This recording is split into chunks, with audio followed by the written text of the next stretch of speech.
Meus amigos, Estamos estamos lá. no ar, Muito bom. tá? Estamos no ar. Boa noite a todos que estão aqui conosco, né? Nós estamos começando aqui uma noite de gala, né? Principalmente pelos artistas que estão aqui conosco hoje, né? São pessoas que todos vocês conhecem, ou já ouviram falar, são pessoas de reputação super renomada, que eu pessoalmente tive em algum momento da vida a oportunidade de estar juntos, de trabalhar juntos, de mais do que isso, de comungar com muito daquilo que eles pensam, daquilo que eles fazem e da forma como eles atuam. Então, eu fico muito à vontade aqui. De qualquer forma, vou cumprir aqui um pequeno papel de apresentá-los, né? Além de saudar a todos vocês que estão conosco aqui. Doutor Disseu Barbano, né? Eu vou começar por ele, exatamente porque o doutor Disseu é ou foi, né, um dos diretores da Anvisa, e vocês estão vendo que esse nosso papo aqui são com três diretores de diferentes gestões passadas da Anvisa, o que é muito importante, porque sabem como funciona, você tem, tem no seu dia a dia o DNA de quem esteve, muitos daqueles fizeram, o Gonçalo, por exemplo, foi o nosso primeiro diretor, então teve a oportunidade, né, de trabalhar bastante no desenho da Anvisa, e todos aqui, de alguma forma, contribuíram de uma forma espetacular. Mas o Dirceu, além disso, hoje é o diretor científico do Sindiosp, né? É o diretor científico do Sindicato de Hospitais, Clínicas e Laboratórios do Estado de São Paulo, vem fazendo um trabalho muito consistente no sentido de trazer para nós todas aquelas discussões que são importantes do ponto de vista técnico, científico, exatamente para que o Sindiosp seja um centro irradiador de discussões, não só discussões no âmbito do trabalho, mas também, principalmente, no âmbito daquilo que tem a ver com as questões técnicas que, de alguma forma, permeiam tudo aquilo que as nossas instituições representadas, que são mais de 45 mil, sendo que, entre elas, 420 são hospitais, nós temos no nosso dia a dia, então nós precisamos também, de alguma forma, estar sempre atentos a essa discussão. O Gonçalo Então, Dirceu, muito obrigado por estar aqui conosco, é você quem vai conduzir, eu só vou dar alguns pitacos, né, de vez em quando, fazer algumas perguntas que eu espero que sejam pertinentes e não impertinentes, né, como a minha primeira. Tá? Queria aqui falar agora do Gonçalo, né? O Gonçalo que, de vez em quando, vocês vão ver que ele fecha o olho, ele está refletindo no tamanho da bucha que nós temos nesse país, né? E ele trabalha bastante, sabe disso. Vocês todos já devem ter visto o Gonçalo, ou por artigos que nos brinda sempre no Estado de São Paulo, no jornal Estado de São Paulo, na UOL, sempre participando daquelas discussões. O Gonçalo tem um Instagram bem bacana, que eu recomendo aí para quem tem o Instagram conhecer e entrar no Instagram dele, né? E é bem legal, tive a oportunidade de conhecê-lo, né? E há já alguns anos, a gente outro dia está fazendo os cálculos, me parece que é algo em torno de 40 a 45 anos, então é suficiente para alguém se conheça, né? E aqui, alguém que foi meu colega, foi meu contemporâneo de residência, né? Fizemos residência no mesmo período no Hospital das Clínicas de São Paulo. O Cláudio foi residente, né, do Departamento de Medicina Preventiva, assim como eu fui, só que eu fazia administração no Proasa e ele fazia a coisa vero, né? Que era realmente estar lá no Departamento de Medicina Preventiva. Então, para ele hoje está em Brasília, vocês sabem, há bem pouco tempo atrás participou de uma forma muito exitosa e muito informativa na CPI da Covid, ou seja, nos trouxe bastante informação, e já foi secretário de saúde aqui em Santos, então, também, como todos que estão aqui conosco, são verdadeiras, são cometas, né, que têm, assim, a sua luz própria de alguma forma, em algum instante, iluminaram e iluminam o nosso dia a dia aqui. Então, gente, muito obrigado. Queria, de novo, agradecer a Dirceu, agradecer a Gonçalo, agradecer o Cláudio e passar imediatamente a palavra para o Dirceu, mas sem antes deixar um abraço para todos vocês que estão aqui conosco hoje. Muito obrigado. Dirceu, por favor, o palco é seu. Balestrinho, obrigado. Boa noite para você. Obrigado, Cláudio, Gonçalo, por aceitar o convite do sindicato. Eu sempre digo que nós nos encontramos muito pouco, né? Porque todos nós estamos muito ocupados e a vida é assim mesmo, mas é sempre muito bom poder dialogar com vocês, dado o significado da presença de vocês ao longo do tempo na construção do que nosso país foi capaz de fazer até agora em relação à saúde pública, principalmente. Eu tenho só, assim, busquei levantar um pouco aqui algumas informações que talvez sejam úteis para que a gente faça essa reflexão e busque responder um pouco essa pergunta que foi colocada aí como tema dessa conversa nossa. Quando os impactos da vacinação contra a Covid-19 serão percebidos no Brasil? Eu vou só lembrar aqui algumas datas que eu acho que são importantes. A primeira delas é a data de 17 de janeiro, que foi o dia da aplicação da primeira dose de vacina aqui no Brasil. Um mês depois, nós tínhamos aplicado 5.300.000 doses de vacinas em pessoas que tinham recebido a primeira dose, e 500.000 pessoas, em 17 de fevereiro, tinham recebido já 2 doses, ou seja, um ciclo de vacinação que considera-se como completo, pelo menos até agora. Dia 17 de março, nós tínhamos 10 milhões de pessoas com a primeira dose e 3,2 milhões de pessoas com segunda dose. Aí lá, um mês depois, em abril, dia 24, nós tínhamos cerca de 26 milhões de doses, de pessoas com a primeira dose, e 8 milhões e meio com segunda dose. Dia 26 de maio, a gente chegou, então, a 10% da população vacinada com 2 doses. Dava aí 21 milhões e 300 mil pessoas com 2 doses da vacina. Hoje, nós temos 86 milhões de pessoas com uma primeira dose e 30,5 milhões com as 2 doses ou tendo tomado a vacina de dose única, que dá 14,5% da população.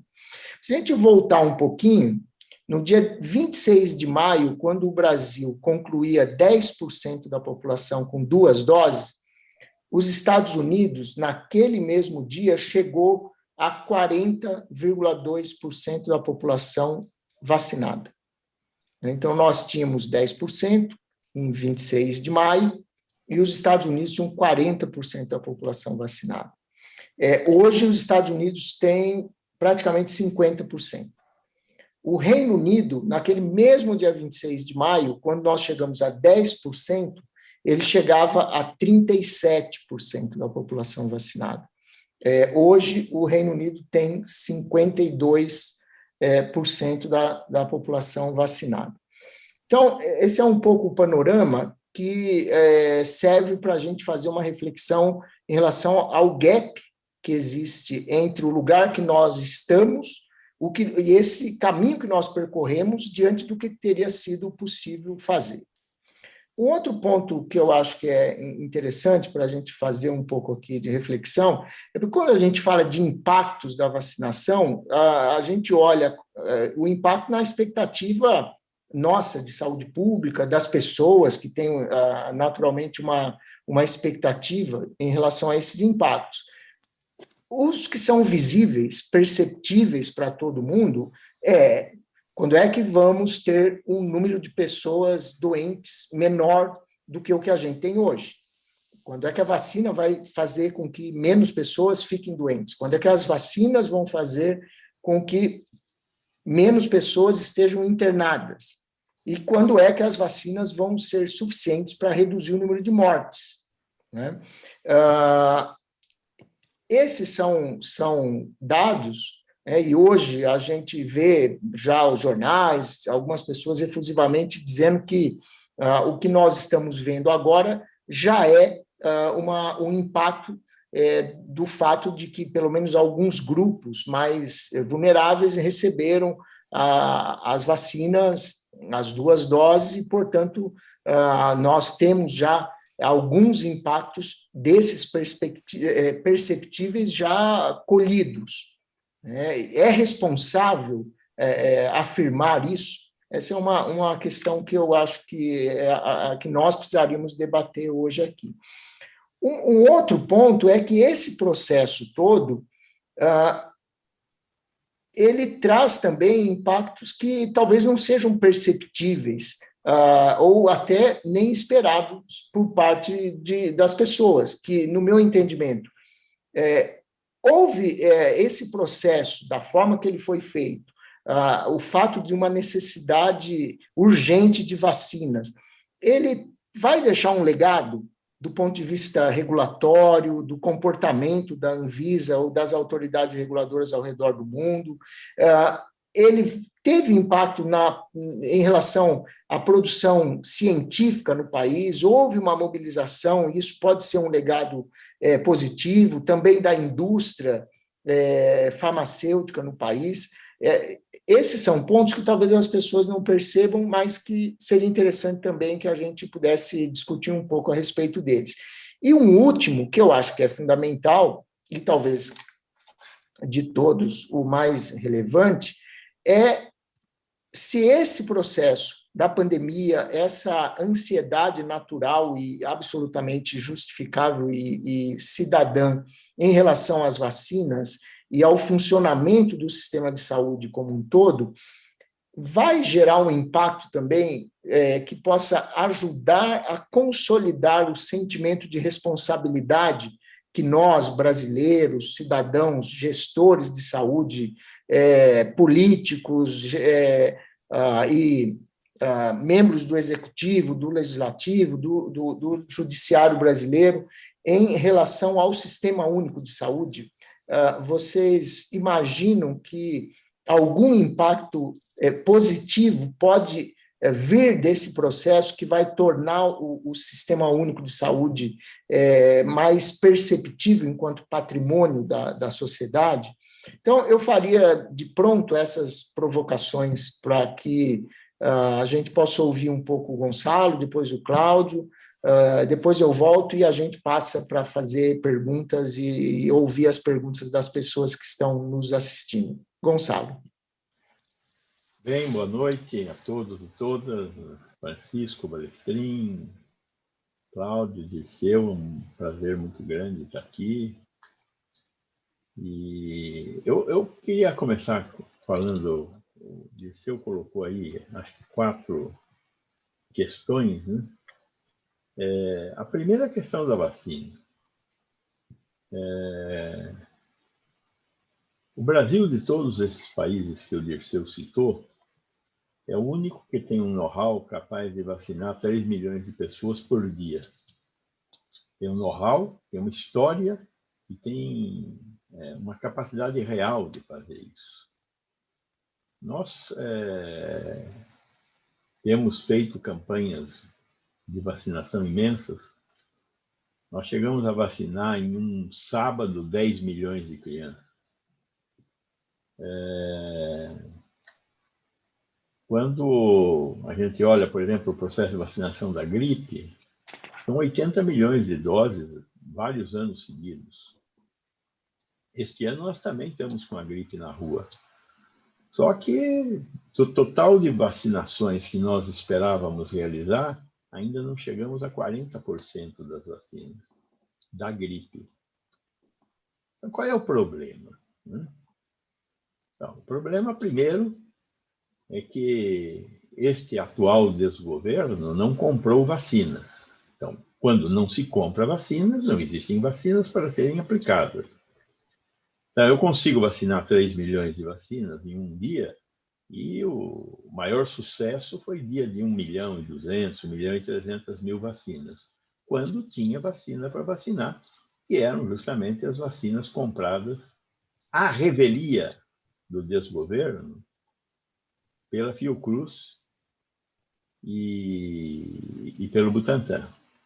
Essas instituições resolveram comprar vacina.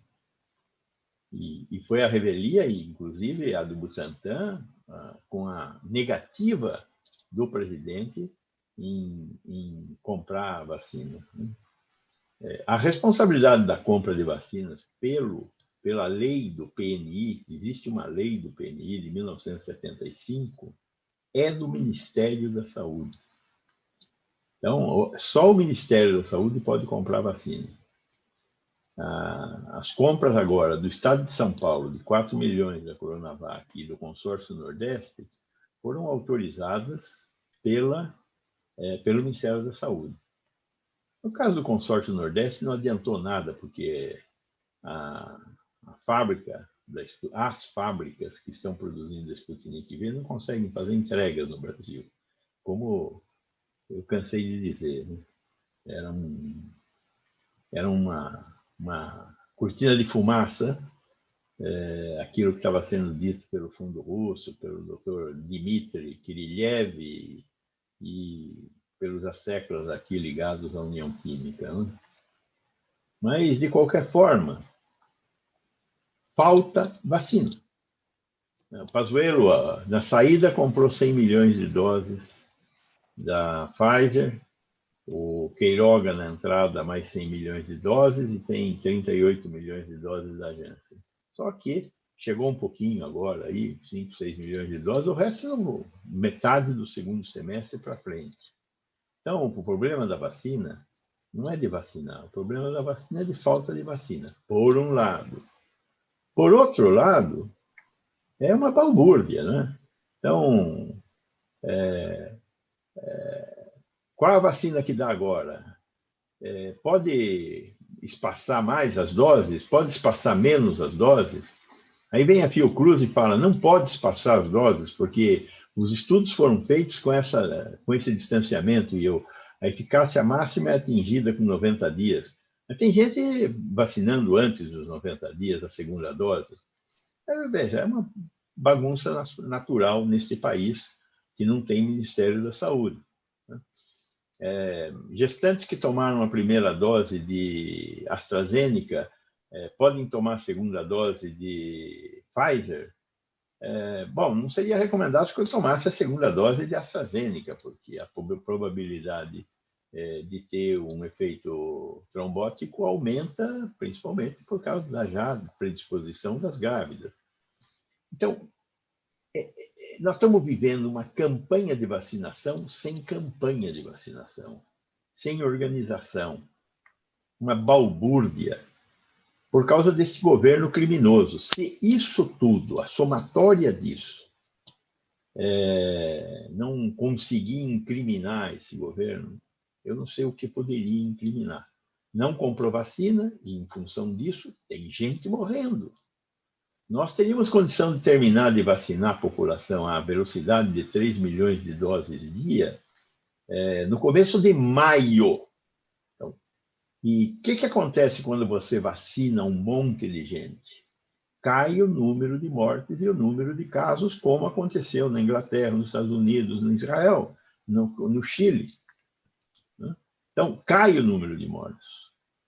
E o que está acontecendo aqui? Caiu.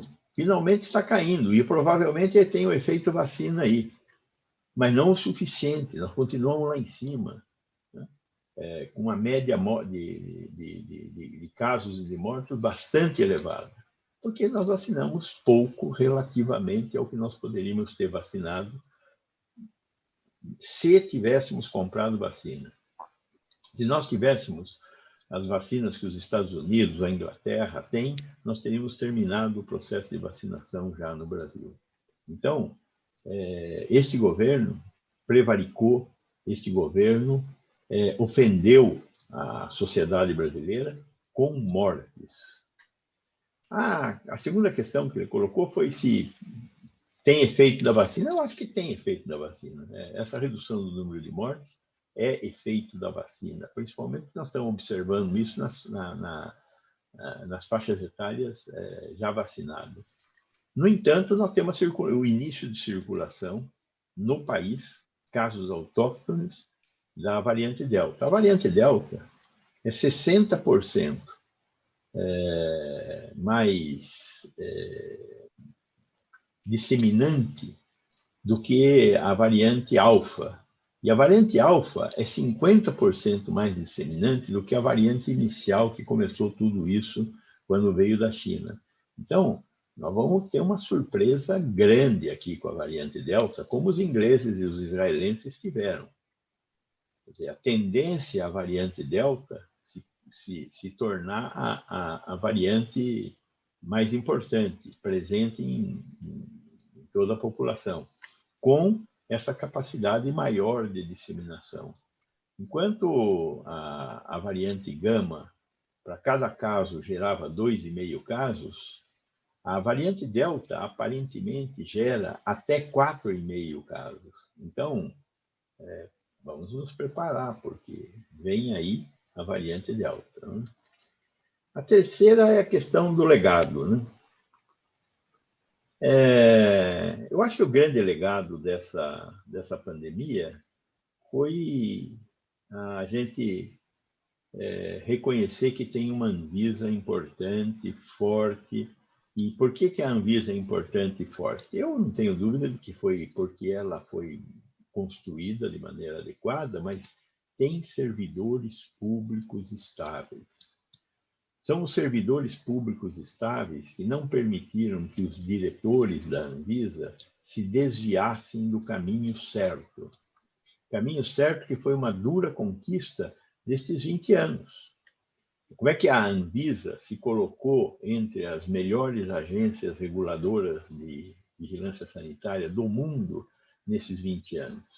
Foi graças ao seu corpo de servidores e as pessoas que lá trabalham e trabalharam. Né? Não tenho dúvida que tiveram a participação de todos nós para chegar nessa posição que a Anvisa chegou, de ser a única agência de um país do terceiro mundo que se encontra entre os países as agências dos países desenvolvidos. A produção científica foi muito importante. Né? Finalmente, também isso aconteceu. Eu acho que testamos a capacidade brasileira, apesar deste governo muito sem vergonha, que reduziu as bolsas de mestrado e doutorado a menos de 10% do normal, achando que mestres e doutores são maconheiros, quando todo o conhecimento científico no mundo inteiro é produzido exclusivamente nos programas de pós-graduação. Então, esse governo é tão ignorante, né, comandado por um facínora por um lado e por um astronauta, literalmente, por outro lado, né, um sujeito que vive nas nuvens. Né? Então, apesar de tudo isso, a ciência brasileira disse presente. Né? O sequenciamento saiu em questão de 2 dias pelo Instituto de Medicina Tropical. A Fundação Oswaldo Cruz desenvolveu um teste de RT-PCR próprio no Brasil. Outros laboratórios também o fizeram, nós tivemos a capacidade de fazer isso. Apesar do governo, apesar da inépcia do governo. A indústria brasileira, Fundação Oswaldo Cruz e Butantan responderam. Né? A Fundação Oswaldo Cruz está produzindo já o IFA no Brasil, deve finalizar as primeiras entregas a partir de setembro, quando termina o processo de validação da produção que ela está fazendo hoje. O Butantan deu um passo à frente ainda com a pesquisa da Butanvac, que está sendo já produzida na fábrica da gripe, e a fábrica multipropósito para a Coronavac está em processo de construção. Um pouco lento, na minha opinião, mas está em construção. Eu tive a oportunidade de visitar essa obra. Deve ser entregue em fevereiro de 2022, a fábrica multipropósito, porque ela poderá fazer a vacina da Coronavac e muitas outras vacinas também, inclusive algumas que o Butantan deixou de fabricar, como é o caso da hepatite e da difteria, por falta de investimento nas plantas que o Butantan tem. Então, e tem essa história da União Química, né? A União Química montou uma fábrica de biotecnologia em Brasília, que ainda não está funcionando, porque não chegaram, estavam para chegar os equipamentos mais importantes para produzir a vacina da Sputnik V. Se vai haver transferência de tecnologia ou não, é uma outra discussão. Provavelmente a União Química teria condição de absorver essa tecnologia, mas o Gamaleya, o Fundo Russo, tudo isso é muito misterioso, né? Então nós não sabemos se isso vai acontecer ou não. E a quarta questão é a questão da consolidação do SUS. Neste governo não vai acontecer mais nada. Quer dizer, mesmo que o presidente seja afastado, aconteça alguma coisa, acho que o Mourão só não é tão impetuosamente idiota quanto o presidente. Mas ele não será capaz de conduzir o Brasil para lugar nenhum. Ele não tem. Ele é um general de 4 estrelas que fermentou, né? Passou do tempo, foi afastado. Então, não vejo o Mourão com essa capacidade.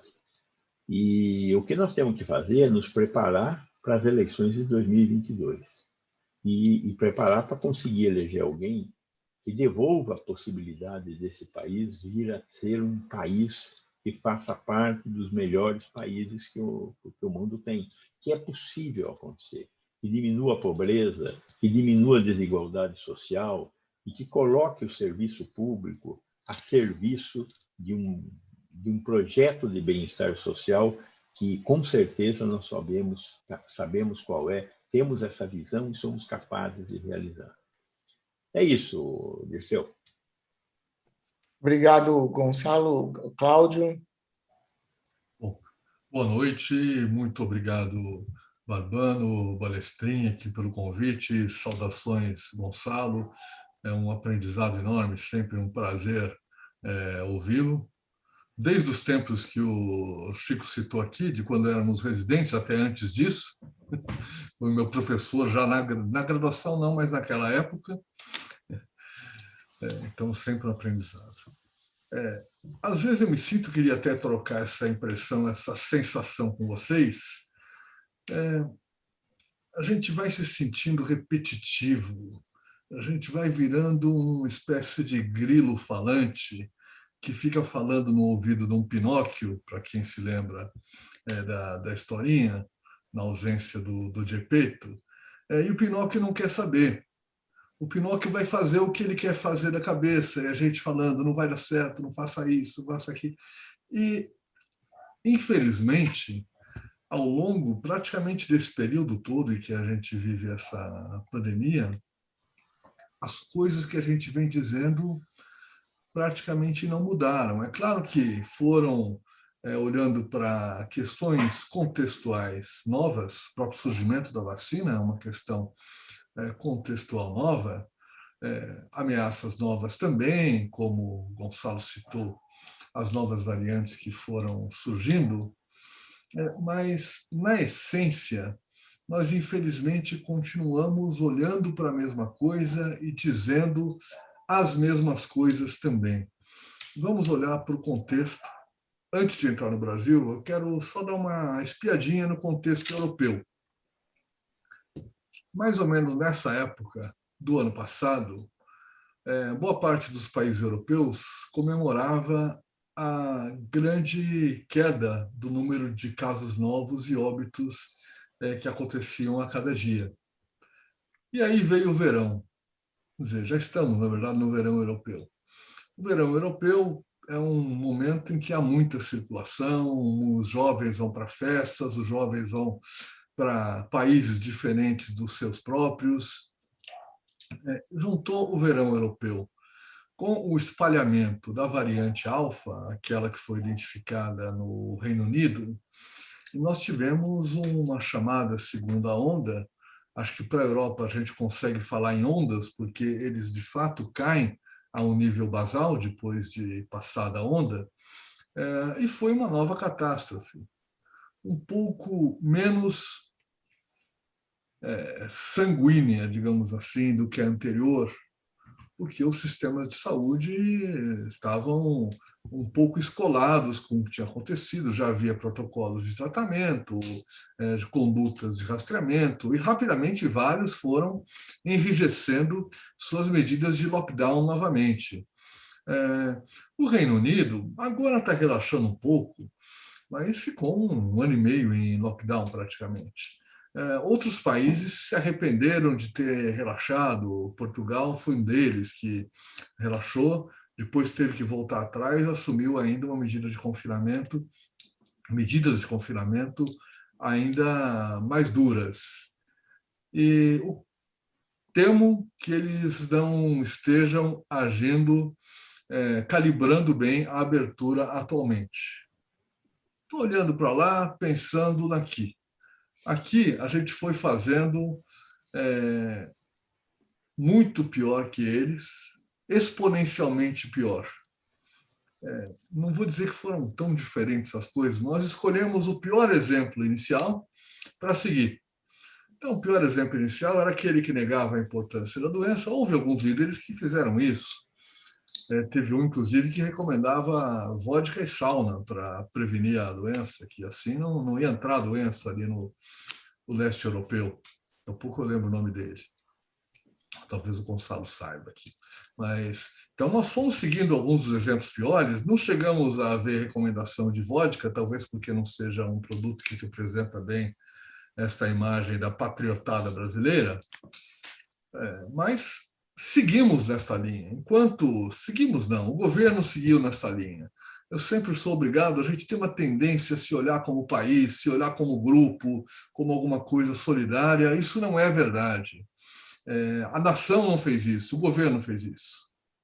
O governo, na minha opinião, se descolou da nação no momento em que fez isso, se não conscientemente para a nação, se descolou do ponto de vista da própria existência da nação, das pessoas. À medida que nós passamos a ter um número imenso de mortes, isso, sem dúvida, é um ato antinacional, antinação. Então, nesse descolamento do governo em relação aos interesses da nação, nós prosseguimos no negacionismo e fomos repetindo cada passo errado que alguém no mundo pudesse dar, e negando a possibilidade de repetir algum passo certo que alguém tivesse dado. Então, lá na Inglaterra, o Boris Johnson, no início, falava em imunidade de rebanho. Passou pouquinho tempo, inclusive ele ficou doente, agravou um pouco, ele chamou lá o Comitê de Cientistas do Reino Unido e passou a fazer exatamente o que o Comitê de Cientistas dizia que tinha que fazer. O Trump, feito com um discurso que antecedia em alguns dias o discurso do presidente brasileiro, do Bolsonaro, então ele negava a doença, depois negava que fosse grave, negava que fosse chegar lá, etc. E depois foi recuando nesse discurso também, e foi obrigado, inclusive, a fazer investimentos num grande esforço para o financiamento das vacinas, que hoje estão em tiveram um momento de um ritmo muito acelerado de aplicação nos Estados Unidos, hoje estão num ritmo um pouco menor. E nós também, aqui, não tivemos a felicidade de ver qualquer atitude semelhante a essa. E a gente olha para o nosso país com um certo otimismo, assim, bom, será que a vacina já está produzindo efeito? Não dá para dizer que esteja, de fato, produzindo esta redução quantitativa de casos e mortes na proporção que nós esperávamos. Claro, entre os segmentos da população que já tiveram as 2 doses e já passaram por um período para atingir a imunidade, certamente reduziu-se o número de mortes, reduziu-se o número de internações, e, em alguma proporção, o número de casos também. Mas vamos lembrar que uma doença do tipo da Covid é uma doença de transmissão respiratória, transmite-se pelo ar, e ela naturalmente tem flutuações. Nós ainda estamos hoje com uma média diária de casos, ou média dos últimos 7 dias, se preferirem, superior à do pior momento do ano de 2020. Quando nós atingimos lá 1.000 mortes por dia, na metade do ano passado, nós tínhamos uma ideia de que aquilo era uma catástrofe. E, de alguma forma, olhamos para aquilo como uma catástrofe. Hoje, quando a gente cai para um número que é 1,5 vezes aquele do ano passado, a gente comemora, como se fosse uma boa notícia, que apenas 1.500 brasileiros morrem por dia. Apenas 50, 60 mil pessoas são diagnosticadas como casos novos todos os dias. Continuamos numa catástrofe, uma catástrofe horrorosa. Não adianta a gente ficar comparando, olha, são 5, 6 Boeings que continuam caindo todos os dias, invariavelmente. Agora, pior que isso, como a gente não consegue afirmar com muita convicção de que nós já estejamos passando a uma curva descendente pelo efeito da vacina, há muitas outras variáveis, é possível que essa situação se arraste e é possível até que piore. E aí, mais uma vez, a gente fica, não, de novo, eu estou aqui falando que vai piorar.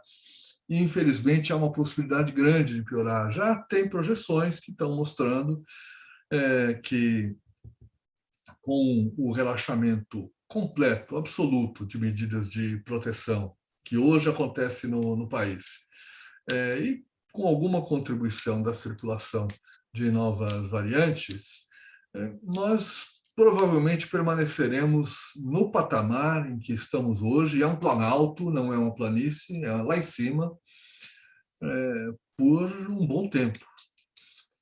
A gente certamente, até o fim do ano, vai ter mudança disso. Porque, como disse Gonçalo, na metade do segundo semestre nós vamos ter muita vacina. Como é que a gente vai chegar lá? Estes segmentos da população considerados prioritários vão ter diminuição de casos, vão ter diminuição de óbitos. Nós vamos ter um deslocamento. Um deslocamento para uma parcela da população que provavelmente é menos vulnerável, então deve diminuir um pouco a letalidade, ainda que o número de casos não caia tanto.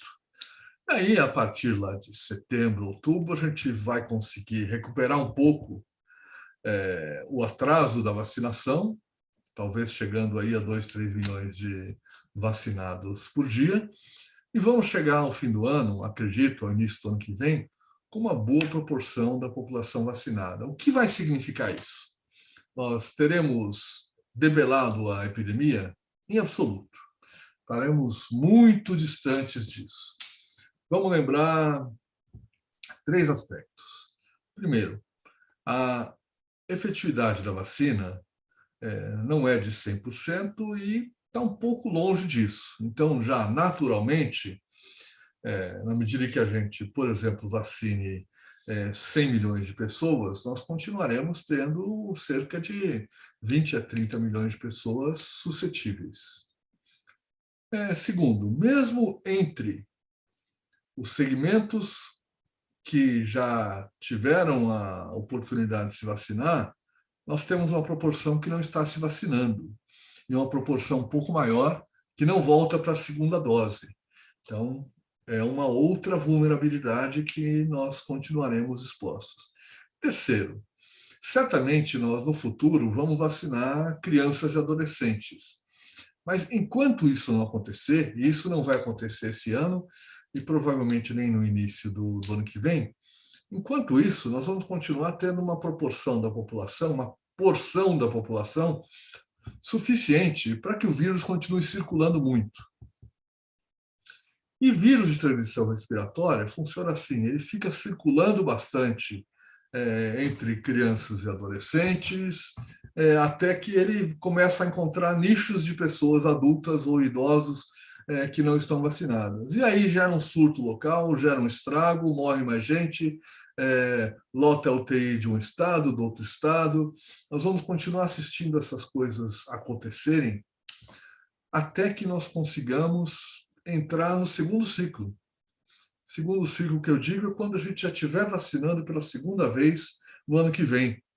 Nós vamos ter que, aí sim, ter um planejamento para conseguir acelerar isso e manter a aceleração pelo menos até o final do ano que vem, para que a gente consiga fazer a repescagem dos que deixaram de se vacinar, consiga aumentar a efetividade da vacina naqueles que tiverem recebido primeira e segunda dose neste ano, inclusive sem saber ainda, nós não sabemos ainda qual é a duração dessa imunidade, e provavelmente já teremos algumas faixas etárias mais jovens, de crianças e adolescentes, entrando na elegibilidade para vacinação.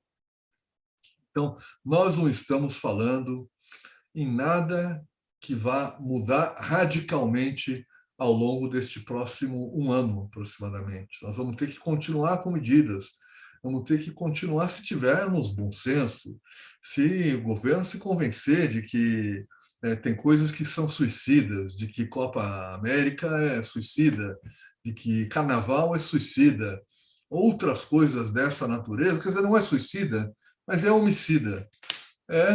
Vou trazer aqui para vocês, genocida. E, infelizmente, os instrumentos que estão na mão da sociedade, dos profissionais de saúde, dos gestores de saúde, dos cientistas, para enfrentar esse tipo de atitude, ainda são poucos. Então, este gap que o Dirceu assinalou no início, entre o que acontece na Europa, o que acontece em Israel, o que acontece nos Estados Unidos e o que acontece no Brasil, não se estreitará tão cedo. Infelizmente, não. O legado, assim, aí eu vou dar um salto aqui, né, para falar de dois tipos de legados que foram os que o Dirceu mencionou. Um se refere ao legado da nossa capacidade de resposta a uma emergência de saúde pública desse tamanho. Infelizmente, hoje, a nossa capacidade de resposta é menor do que aquela que nós tínhamos há 2, 3 anos. Nós tínhamos, e aí eu falo com um pouco, talvez desconforto, por ser elogio em boca própria de quem participou de um processo, né? Mas, num outro tempo, e aí vou até mencionar uma liderança nesse sentido, o Jarbas Barbosa, que hoje está na OPAS, com quem eu tive oportunidade de trabalhar. Eu tive boas oportunidades de trabalhar. Gonçalo, Dirceu, Jarbas, ser colega do Francisco. Mas, naquela época, o Brasil e o Ministério da Saúde trabalharam para construir planos de emergência em saúde pública, para ter uma preparação para quando surgisse algum problema importante. Para que serve isso? Quem trabalhou, não é só do serviço público, mas no serviço público isso é mais marcante. Quem conhece serviço público sabe como funciona. Olha, tem uma emergência. Bom, em geral, mesmo sem esses planos, já existem grupos de cientistas, de pesquisadores, especialistas, que são chamados para ajudar a pensar nessa emergência. Então, precisa organizar campanha disso, campanha daquilo, comprar insumos, comprar vacinas, comprar testes laboratoriais, reorganizar portas de entrada do sistema. Para isso tem que fazer contratação, tem que fazer licitação, tem que ter parecer jurídico. Tem uma série de necessidades que marcam uma ação para enfrentar uma emergência. Quando o país se prepara, ele tem isso tudo pronto, ali arquivado na gaveta, atualizado, em que o edital está pronto, o parecer jurídico já foi feito, tudo isso está preparado para que a resposta seja imediata. O Brasil tinha tudo isso. Para muitas coisas, podia não ter para tudo, não tinha para um SARS-CoV-2, mas tinha para SARS, tinha para gripe, tinha para coisas parecidas, e tinha como usar isso. Mas o Ministério da Saúde se recusou a utilizar isso. E aí, é impossível deixar de olhar para a gestão. Também, às vezes a gente tem uma certa ideia idílica de que, e aqui eu não estou me contrapondo ao que o Gonçalo falou sobre a Anvisa, mas num outro aspecto, a gente tem uma ideia assim, de que, tendo boas equipes, a coisa anda. Pode ser que numa estrutura muito bem montada e muito profissionalizada, que as pessoas que ocupam os altos cargos de gestão também são profissionalizadas, isso funciona assim. O Ministério da Saúde ainda não é assim. E aí, mais uma vez, eu trago um pouco da vivência do próprio PNI. Eu dirigi uma área lá que o PNI ficava subordinado. Todos os movimentos do PNI exigiam decisões excepcionais. Porque um fabricante se comprometeu a entregar, daí não entregava, ou não entregava na data certa. Ou porque a campanha de comunicação tinha problemas, então tinha que refazer a campanha. Quer dizer, tudo aquilo que pode dar problema, dá problemas. É assim a vida. E aí, se não tiver nível de comando capaz de tomar decisões rápidas para alterar rumos rapidamente também, as coisas não acontecem. E o que a gente viu é que, além de não comprar vacinas, tudo não foi feito. E acho que, em grande parte, não foi feito porque não havia capacidade de decisão. Bom, claro, não havia tampouco desejo de decisão por parte do comando de governo, mas dentro do Ministério da Saúde não havia capacidade de decisão. As pessoas que deveriam ser capazes, ser competentes do ponto de vista do conhecimento, e não apenas do ponto de vista da competência legal do cargo, mas do conhecimento, para tomar decisões rápidas e empenhar-se em ações rápidas, não tinham essa capacidade, como não tem hoje tampouco. O Gonçalo citou, nós não temos o Ministério da Saúde, não temos. Então, o que eu posso, o maior otimismo que eu posso olhar para este legado na resposta a uma emergência é que nós recuperemos um pouco do que havia e nós tenhamos a consciência de que uma emergência pode ser muito maior do que a gente imaginava. E aqui eu confesso, naqueles momentos em que foram elaborados os planos de emergência de saúde pública, a gente não imaginava uma tragédia como essa. Isso era assim, era o pior a que a imaginação podia chegar, então ela beirava isso, não era um cenário provável, tal. Então, nisso, a gente pode melhorar um pouco. E, por fim, pensando no SUS, quer dizer, o legado que a gente vai ter para o SUS agora, talvez seja, acredito que será, um maior respaldo da sociedade para que ele exista e para que ele receba recursos. Agora, olhando para o sistema em si, nós vamos ter que juntar os pedaços de um SUS que está sendo deixado em frangalhos. A parte mais importante para a resposta à emergência, que é a atenção básica, não teve investimento, não teve política e continua sem ter. E está batendo cabeça para conseguir fazer o mínimo, enquanto, inclusive, se organiza para a vacinação. A nossa cobertura vacinal para todas as outras vacinas, e hoje até a ONU fez um alerta disso em relação ao mundo inteiro, mas a nossa está muito ruim. Então, nós vamos ter que correr atrás das coortes, ou seja, das crianças que nasceram, completaram um ano e meio de idade ao longo desses últimos 2, 3, 4 anos, porque são coortes subvacinadas. E a gente fica aí suscetível a uma série de outras doenças. O maior destaque talvez seja o sarampo, mas tem um monte de outras. Tem rubéola, tem febre amarela, tem coqueluche, tem meningite, tem um monte de outras. Então, sendo otimista, nós vamos conseguir, passada esta crise sanitária e num ambiente político de um governo que tenha a tonalidade que tiver, seja favorável ao sistema de saúde único no Brasil, ao sistema único de saúde do Brasil público, então que nós tenhamos capacidade e energia e recursos para reconstruir o SUS, para retomar o ponto de onde a gente parou, que ainda não era de um SUS completamente implantado no país e funcionando como um relógio azeitado. Acho que eu não estou sendo otimista quanto a isso, mas eu carrego essa esperança de que essas coisas vão acontecer e que daqui a 10 anos nós vamos falar que temos um sistema de saúde que funciona no país, que tem recursos, que tem prioridades, que se conecta com a população do Brasil. Ótimo, Cláudio, muito bem, obrigado também. Bom, tentando aqui ver se a gente consegue aprofundar em algum ponto, né, me chamou a atenção a história do grilo falante, do Cláudio, né, porque, de fato, nós todos que temos alguma consciência e alguma habilidade para poder analisar o que está acontecendo e poder apontar, eventualmente, o caminho que não deve ser seguido. Eu sempre dizia no começo da pandemia, viu, Cláudio, que nessas horas, em relação a isso que você disse, dos planos e tal, a gente sempre sabe o que não deve fazer, né? É mais fácil saber o que não deve fazer, e muitas vezes a gente já sabia o que não deveria ser feito, e então não se faça de novo. E essa dificuldade de que esse conjunto de pessoas, e são muitas nesse país, pudessem, de alguma forma, ter a voz ouvida no momento certo, no lugar certo, né? E aí o que inquieta é por que é que isso acabou acontecendo da forma que aconteceu, né?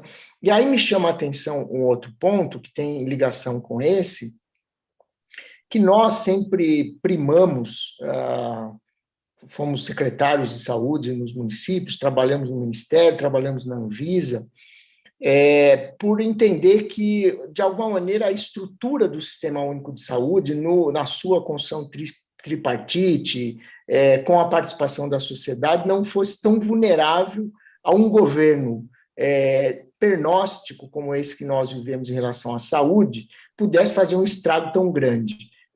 Será que acreditamos demais que aquilo que nós entendíamos que eram as fortalezas do sistema não funcionaram direito?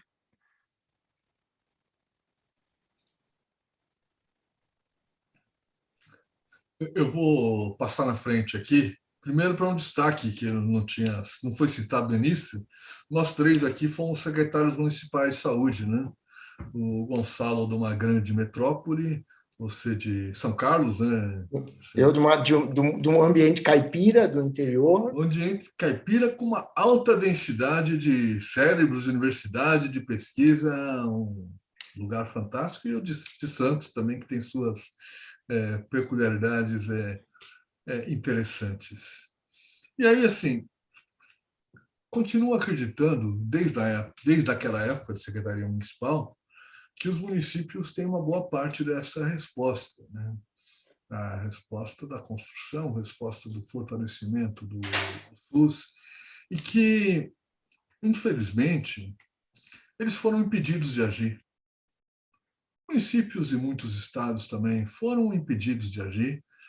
Nós pegamos o início da pandemia num ano de eleição municipal, então, alguns poucos municípios acho que conseguiram manter uma postura, digamos, mais firme ao longo do ano passado e mantém até agora, pouquíssimos, mas boa parte ficou fragilizado, porque, assim, e aí talvez faltasse um pouco esta percepção do quanto o sistema até talvez não dependa na sua ação da esfera federal, mas depende de coordenação e depende de não ser atrapalhado.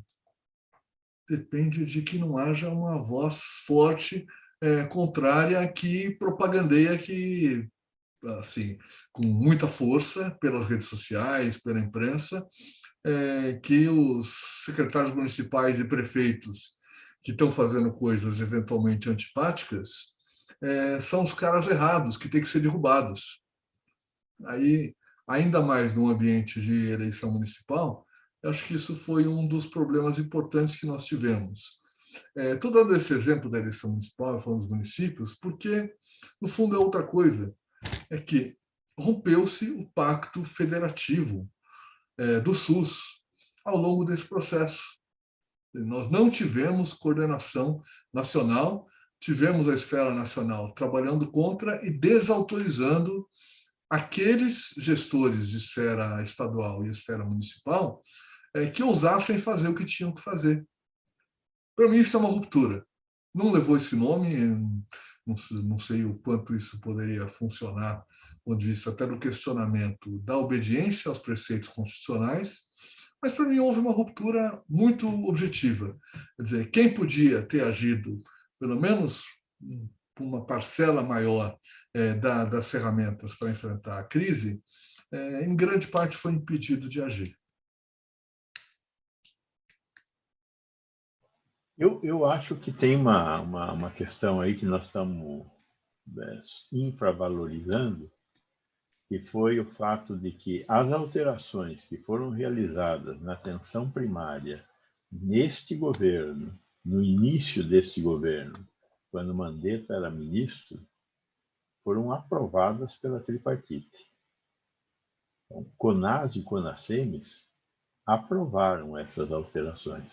Eu acho que uma parte do insucesso do SUS repousa um pouco nessa questão de um processo de municipalização autárquica que aconteceu particularmente a partir do governo Collor, quando os estados perderam o espaço que eles teriam que preencher. Eles perderam e agradeceram ter perdido. Isso é uma coisa que a gente viveu muito aqui em São Paulo, por exemplo. O Estado saiu da equação da saúde pública, ficou lá com as responsabilidades no secundário e no terciário, mas foi muito ruim essa ausência da personalidade do Estado na estruturação das regiões metropolitanas, que não tem como você estruturar um serviço de saúde para uma região metropolitana sem Estado. E boa parte dos grandes e médios municípios tem uma estrutura de saúde que não fica só na atenção primária. Então, a não coordenação entre a rede estadual e as redes municipais, como acontece em todas as cidades de médio e grande porte, gera uma perda de capacidade de entender a demanda e de organizar a oferta, o que leva a um absentismo, leva a uma perda de recursos muito grande. Se a gente não revisitar essa questão, não vai ter saída, Cláudio. Eu não vejo saída para isso se a gente não revisitar essa questão. Eu não estou dizendo que a gente tenha que rever o projeto de descentralização. Temos que rever o projeto de construção de regiões demográficas que fuja do estrito limite jurídico-político dos municípios. Vamos tentar aqui dar uma resposta para algumas pessoas que fizeram algumas perguntas. A Sinara Araújo fala de defasagem entre as doses distribuídas e aplicadas. Mas acho que mais interessante do que isso é a gente olhar, por exemplo, eu dei uma olhada rápida aqui, o que explica na avaliação de vocês, principalmente o Cláudio, que já esteve lá no PNI, o Mato Grosso do Sul com 28% da população totalmente vacinada, o Rio Grande do Sul com 20%, e aí nós temos Goiás com 12%, Maranhão e Rondônia com 10%. Que significado tem isso do ponto de vista de compreensão do que está acontecendo? E se realmente isso está ligado ou não à dose distribuída e aplicada? Vecina.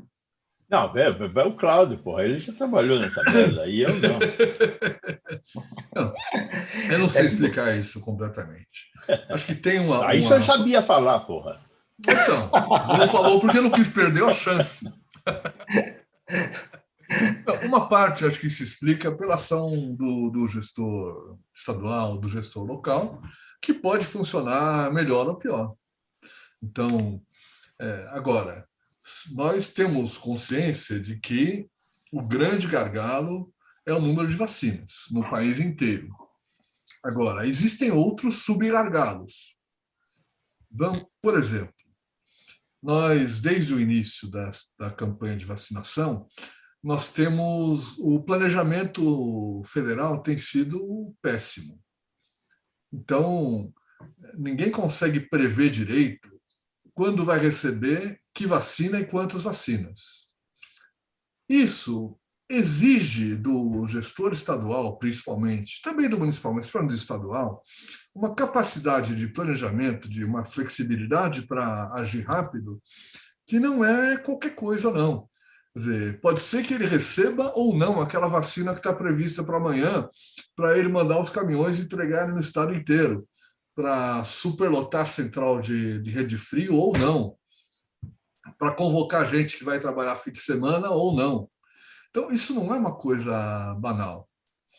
Tem outros aspectos da gestão, por exemplo, este balanceamento do uso de vacinas para a primeira ou segunda dose, que tem gerado tanta polêmica, ou o espaçamento entre as doses, podendo utilizar uma proporção maior ou menor para gente nova. Não são questões banais. Então, eu tenho a impressão de que, além do suprimento, que talvez possa ter algum tipo de desequilíbrio, há uma diferença em relação à capacidade de planejamento e gestão de cada estado, que faz diferença. É confortável para um gestor, por exemplo, guardar 100% do que ele precisa para a segunda dose e, lá na frente, cumprir aquilo que foi anunciado, que está anotado na carteira de vacinação das pessoas. Só que, com isso, ele vai ficar com vacina guardada durante muito tempo e com uma proporção da população vacinada menor do que outros que arriscam um pouco mais. Então, acho que esse componente é importante e alguns estados têm se saído melhor nisso. Vecina, vou passar uma pergunta, então, que você sabe a resposta, tá bom?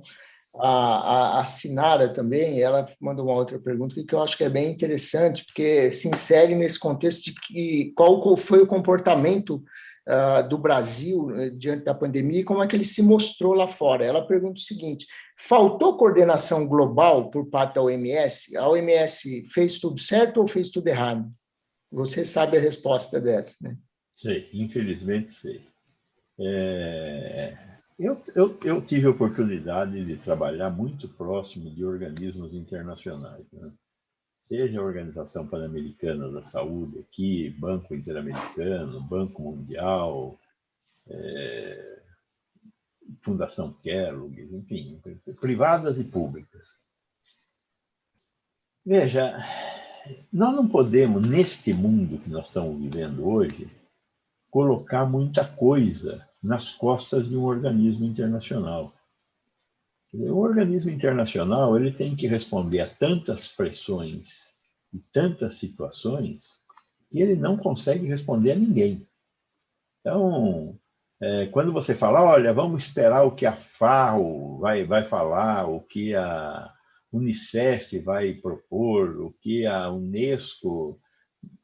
Não dá para esperar desses organismos multilaterais, porque o processo decisório deles é um processo decisório que passa necessariamente pela construção de consensos muito complexos. Então, o processo de construir um espaço como o que a União Europeia construiu, este tipo de modelo pode levar a algum lugar. Aqui no Mercosul, nós que vivemos os três, o Mercosul aqui também, eu tenho uma certa expectativa ainda de que o Mercosul possa algum dia andar um pouquinho mais e nos aproximar do tipo de união, deixe de ser uma união aduaneira e passe a ser uma união de povos como o que foi construído no espaço Schengen na Europa. Mas os organismos multinacionais, esses OMS, etc., eles se revelaram, e caiu a máscara, né? Mas eu acho que, para mim, não existia máscara. Caiu a máscara de que eles são desaparelhados para tomar conta de crises. Eles não têm essa condição para tomar conta de crise. né? Sim. É importante que existam, mas nós temos que repensar a função desses organismos multilaterais que hoje tem aqui. Eles não são adequados para fazer isso. Veja, o coitado do Tedros mais passa pedindo, por favor, me dá uma esmola aqui, do que resolvendo problemas. Ele não tem cacife para isso. Cláudio, mas você que viveu esse ambiente também, né? A gente trabalhou tanto para a inserção das nossas perspectivas nesses ambientes dessas organizações. O Brasil andou para trás na sua relação com os organismos internacionais, principalmente a OPAS e a Organização Mundial de Saúde, nesses últimos anos também, né? Primeiro, só quero tocar num ponto que a gente, infelizmente, não pode deixar batido também, que foi o que o Trump fez ano passado, que tomou a decisão de retirar os Estados Unidos da OMS. Além do que isso evidentemente representa do ponto de vista do financiamento e da estrutura da organização, os Estados Unidos são o país que responde por uma parcela importante do orçamento anual da organização. Mas, além disso, significa uma fragilização política enorme. Este enfraquecimento também dificulta a tomada de decisão, dificulta a resposta por parte da OMS.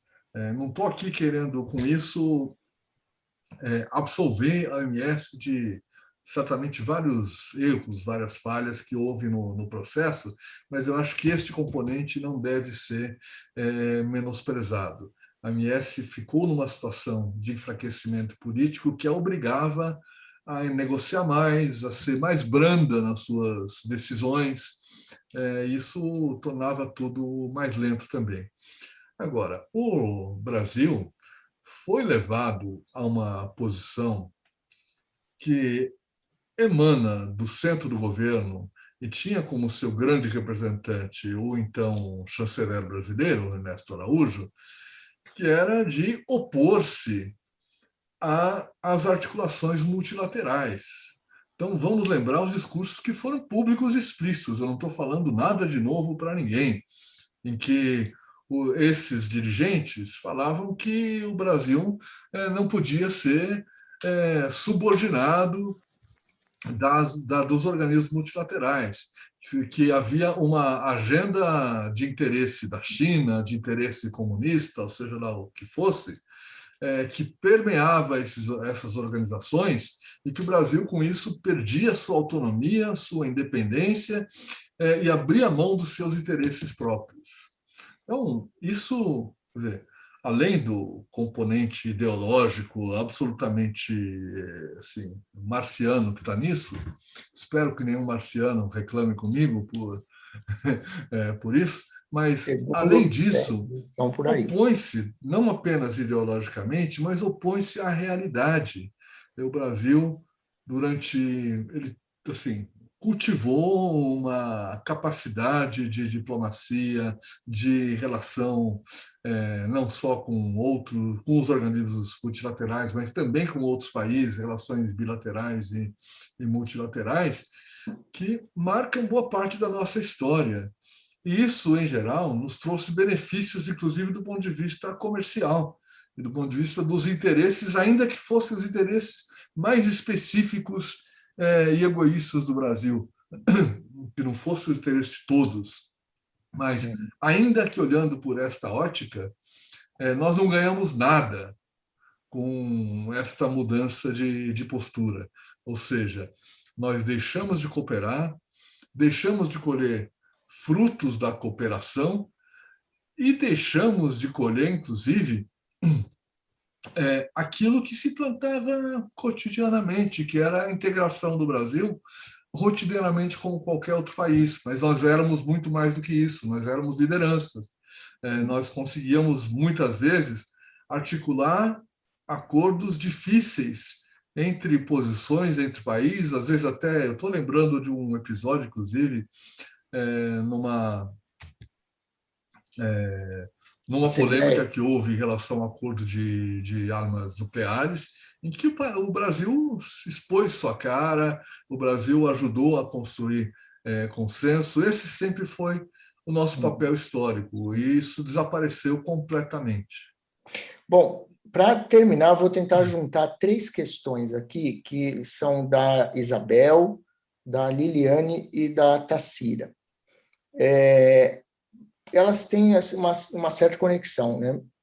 Primeiro, a questão de como é que ficam as outras pandemias, porque, infelizmente, a gente não pôde pedir licença para as outras coisas, né? Ou as outras epidemias, que ainda nós vivemos aqui no Brasil, hepatite C, AIDS, etc., dengue. Tá?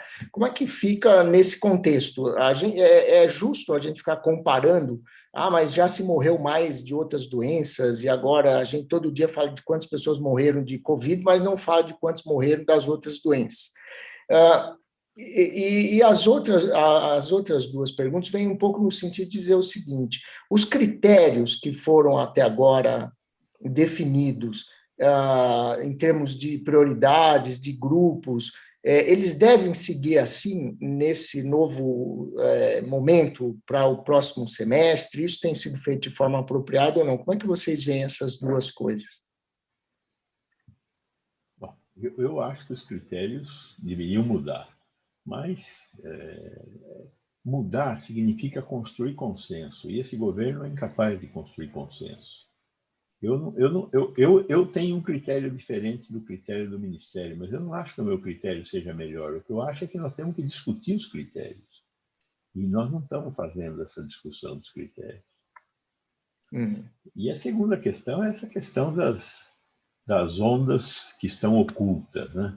As ondas das doenças crônico-degenerativas que deixaram de ser atendidas, Zika, chikungunya, dengue, hepatite C, AIDS, enfim, tudo isso que está aí debaixo do tapete e com certeza vai vir à tona, né? Já está vindo à tona e está demonstrando muita morte desassistida. Eu tenho um receio muito grande de que este governo não vai conseguir trabalhar com essas questões, né?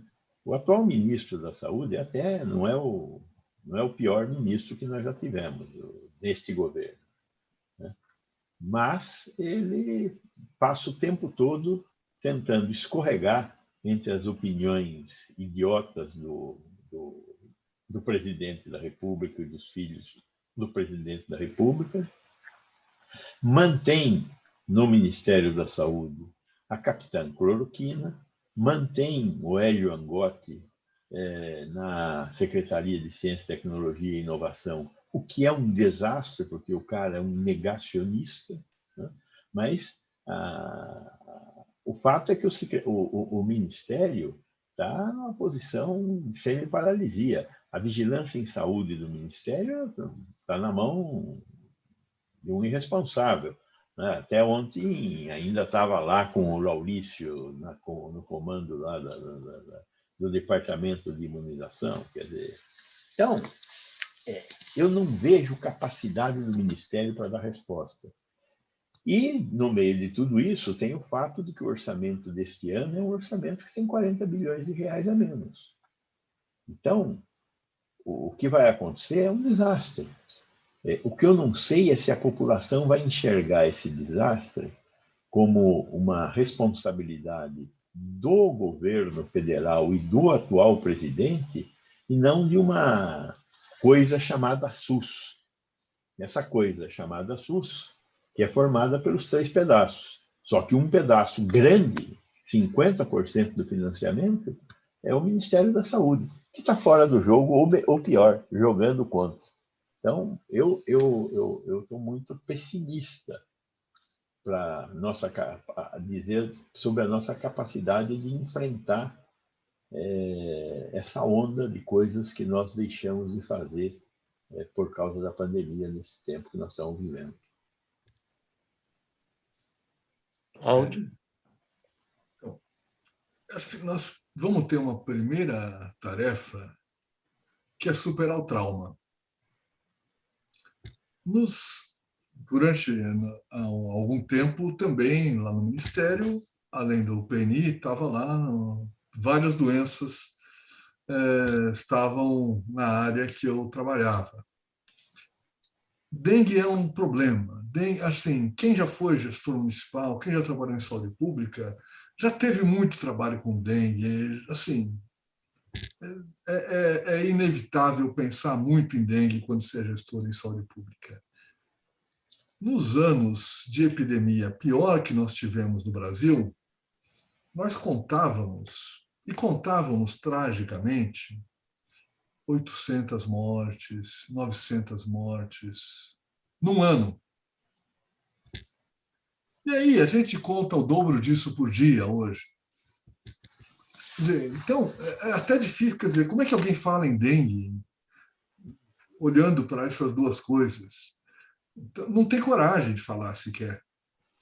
E esse exemplo pode ser reproduzido para diversas outras coisas, certamente também para crônicas, dessas crônicas não transmissíveis.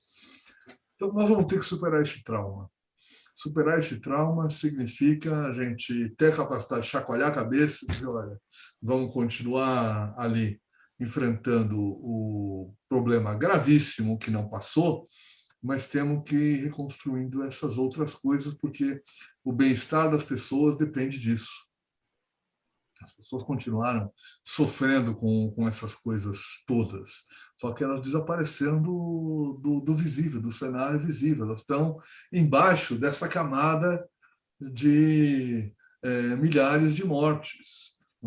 Quando essa camada começar a ficar um pouco, espero que bastante menos espessa, nós vamos voltar a enxergar essas coisas que afetam as pessoas e vamos ver que teremos recursos insuficientes, teremos uma rede, como eu citei, com essa palavra, esfrangalhada para atender as pessoas, teremos hospitais desorganizados, porque foram reorganizados para uma finalidade específica. Então, isso vai dar muito trabalho, nós vamos ter uma dívida para pagar desse período que não é pequena. Tem o exemplo do PNI, para mim esse é um grande exemplo. Imagina o que é pensar que nós vamos ter crianças com 3 anos de idade, muitas, que não tomaram as vacinas obrigatórias do primeiro ano de vida. Como é que a gente traz essas crianças de volta numa idade que elas não são mais frequentadoras de posto de saúde, de unidade de saúde, de equipe de saúde da família? Então, vamos precisar de muita capacidade de gestão e vamos precisar de recursos, né?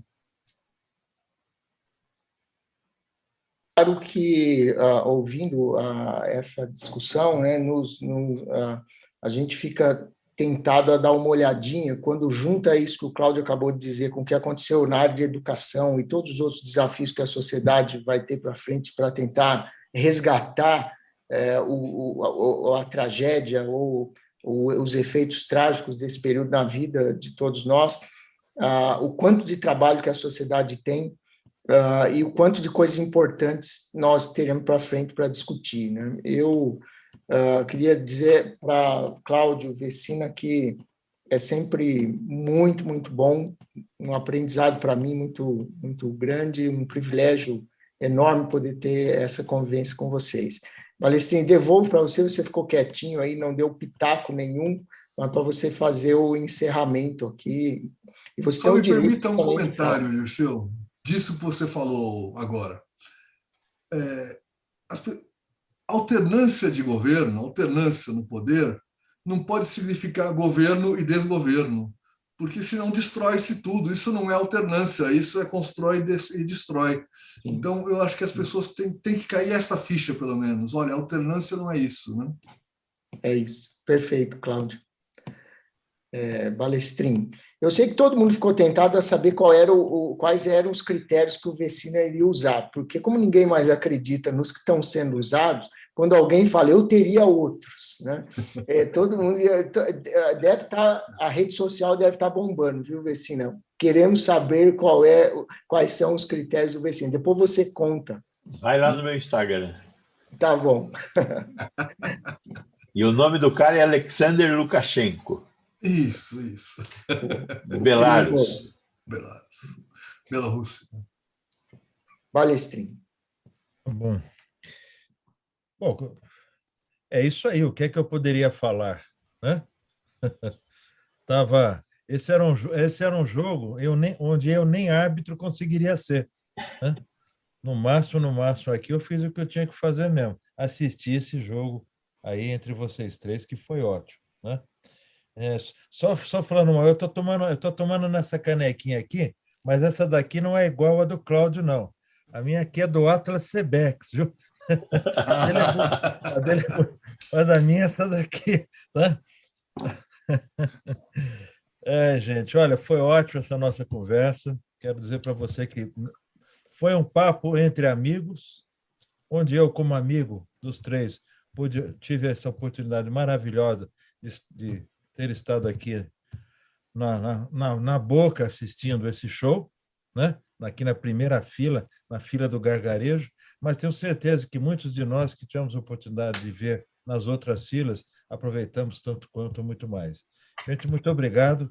Queria deixar, assim, um abração para todos vocês, um abraço virtual, por enquanto. Eu estou louco para ir lá na rua Bergamota, tomar uma com gosto qualquer hora. Estou nessa. É isso aí. É isso aí. Em Brasília eu não vou, não, porque eu tenho medo de ser capturado por alguma... Serão bem-vindos. Ótimo.